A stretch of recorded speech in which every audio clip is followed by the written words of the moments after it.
final question for you. Obviously, the Ukraine war has become a point of serious political contention in the United States.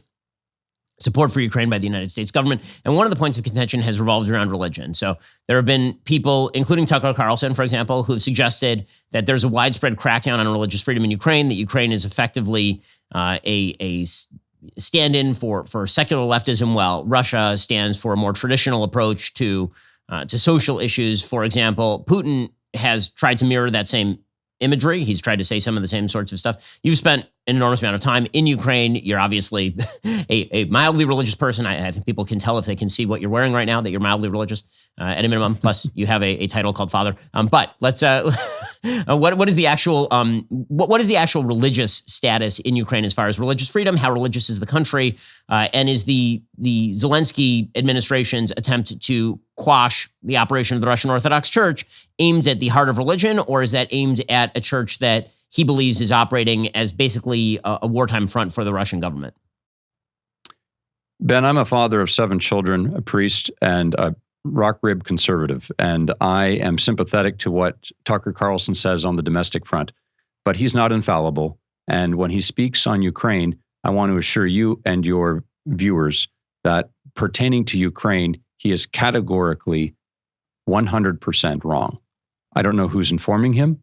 I don't know what's going on. I don't know the backstory, but having been there 3 times in the past year, having 2 of my children born there, having lived there, having my wife from there, my family there, I know the situation. I know the language. His intentions, I can't judge them. But as for what he claims, he is categorically 100% wrong. There is religious freedom. I went and I personally spoke to Russian Orthodox, Ukrainian Orthodox, Protestants, and Catholics in Ukraine on my most recent trip in Kyiv. It's an absolute lie, bold-faced lie, that there is persecution in Ukraine. It's a bold-faced lie that there is persecution of Russian speakers. 5 of the presidents of Ukraine since the collapse of the Soviet Union have been native Russian speakers. Even Yushchenko spoke Ukrainian publicly, but to his aides, he speaks in Russian. So there is no persecution of Russian speakers. How could you have persecution of Russian speakers if all of your presidents have been democratically elected and they're all Russian speakers? 60% of the army in Ukraine is Russian speaking.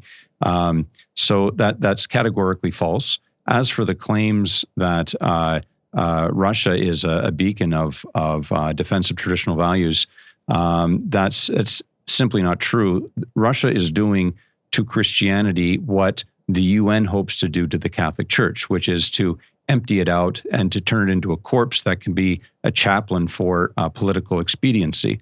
And so what's happening in Russia is the utilization of a religious body, as Stalin did with the Orthodox during the Second World War.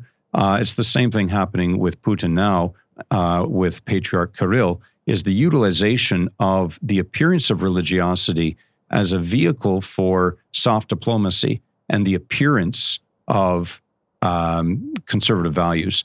The truth is that they've had a generation since the collapse of the Soviet Union, has the highest HIV rate outside of Africa, highest drug rate, highest abortion rate outside of, I think, China. Well, it's hard to get stats, but when he had a chance to overturn abortion in 2017, he told his party, he used the Bill Clinton line, no, we have to keep it safe, legal, and rare. So this is not a conservative man. This is a man who is interested in using soft power and the diplomacy of church politics to advance Russia's imperial interests. I only wish that they had the opportunity to speak with people in Ukraine, Russian speakers in Ukraine, and get the true story. But Tucker Carlson on this issue is dead wrong. Well, that's Father Jason Charron, Catholic priest in the Ukrainian Catholic Church. Really appreciate your time and your insight.